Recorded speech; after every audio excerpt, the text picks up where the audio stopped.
I never thought the man I called my hero would be the one to shatter my heart in front of everyone we knew.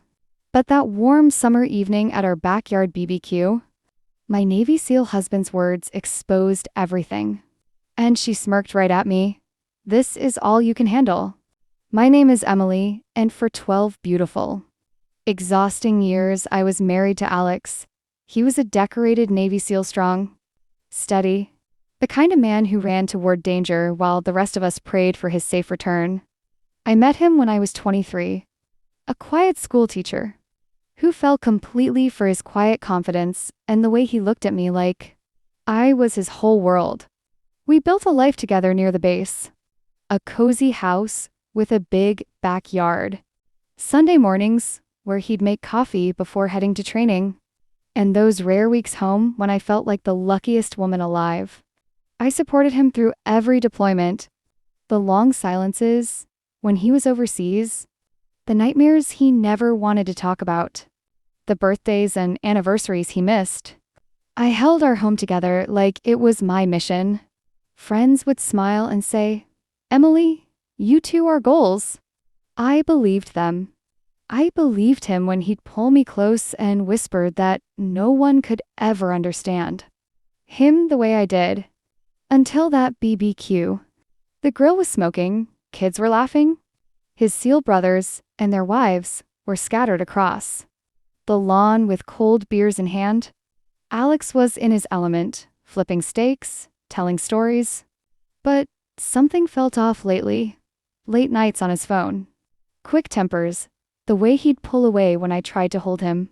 I brushed it aside like always. Then I heard him talking to Brooke. She was the new civilian contractor who'd started, showing up everywhere confident, athletic, always laughing a little too loud at his jokes. She'd been coming around our circle for months.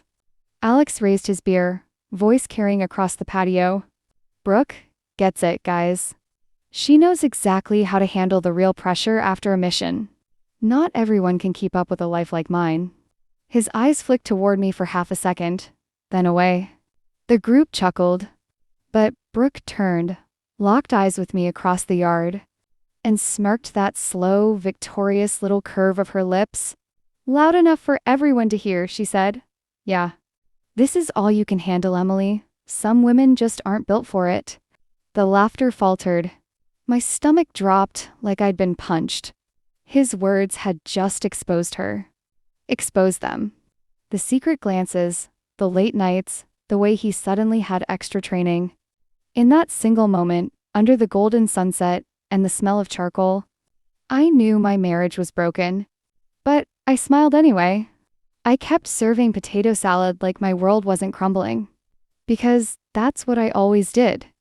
That night, after the last guest left, and Alex passed out on the couch with the TV still flickering, I sat alone in our dark kitchen and let the tears come. I felt shattered completely, quietly destroyed. 12 years of love, loyalty, and sacrifice reduced to a smirk and a sentence I couldn't stop hearing on repeat. This is all you can handle. The next morning, I asked him gently, voice trembling, "Alex, what was that about yesterday?" He laughed it off, pulling me into a hug like I was being silly. "Babe, it was just guy talk. You're reading too much into it. You know, you're my everything." His words felt like glass pretty on the outside, cutting deep underneath. I wanted to believe him. God, I wanted to believe him so badly. But the doubt grew like a shadow. I couldn't eat. Sleep became impossible. Every time I closed my eyes, I saw her smirk. I started questioning everything about myself. Was I too soft? Too ordinary? Had I become the boring wife who waited at home, while he lived the exciting life of a warrior? After everything I had given up for him, my career dreams on hold? Holidays alone? Nights wondering if he was okay, this was how he repaid me? I needed to know the truth.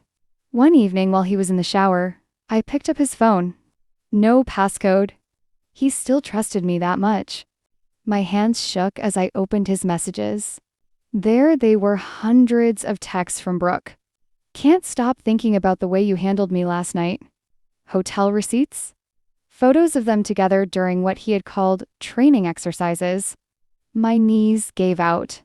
I slid down the bathroom wall, phone still glowing in my hand, and cried until I had nothing left.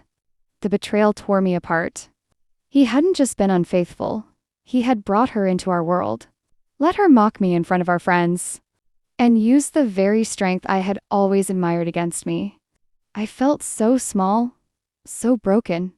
For days, I walked around the house like a ghost, smiling when he came home, dying inside when he left again. But something inside me began to shift. The pain didn't disappear, but it hardened into something sharper. I wasn't going to stay shattered. I started planning in silence. I saved every message, every receipt. I met with a lawyer friend after work one day and quietly gathered what I would need. I even recorded a late-night conversation he had with one of his buddies where he laughed and admitted everything. From a woman who once felt destroyed. I was slowly becoming someone they would never see coming. Alex and Brooke thought they had one. They had no idea I was done being the one who could only handle it.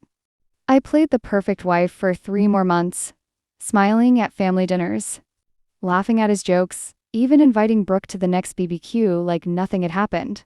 But every night I added another piece to my plan. I was no longer broken. I was calculated. I was ready. The moment came at the annual SEAL family picnic, the biggest event of the year. Commanders, teammates, wives, kids, everyone who mattered was there under the big oak trees. Alex was giving a small speech about brotherhood when I stood up, voice steady but full of every emotion I had held back for months. Actually, I said, loud enough for the whole crowd to hear. I have something I'd like to share too. The microphone was passed to me. Alex's face went pale. Brooke, sitting a few rows back, still wore that same smirk until I hit play on my phone. Alex's own voice filled the air, his recorded confession to his buddy, laughing about how I could never handle the real him, and how Brooke was the only one who could. Then, I read their messages aloud, one after another. The hotel stays, the lies, the way they had mocked me together. Gasps rippled through the crowd. Brooke's smirk vanished. She tried to slip away, but the damage was done. In the SEAL community, your reputation is everything. Alex's commander pulled him aside before he could even speak. Whispers followed Brooke like shadows. She was exposed to the woman who thought she could steal a married man and get away with smirking in his wife's face. The weeks that followed were swift and final.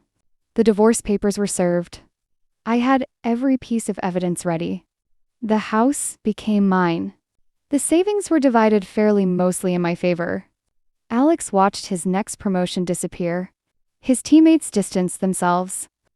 The hero everyone once admired was now the man who had humiliated his wife in public. Brooke left the base quietly, her reputation in pieces. I sold the house, packed my things, and moved to a quiet town 2 hours away. I went back to teaching. I started smiling again, not the forced smile I wore for years, but a real one that came from deep inside. The woman who once felt destroyed by a smirk now wakes up every morning knowing her worth. If there's one thing I want you to remember from my story, it's this: betrayal can break you into 1,000 pieces. But you get to decide what you build from the shards. They smirked and thought I could only handle so much. In the end, I handled the truth, the pain, and my own comeback. And I did it with grace. No one can truly destroy a woman who chooses to rise. I'm living proof of that. And I finally, truly handled it all.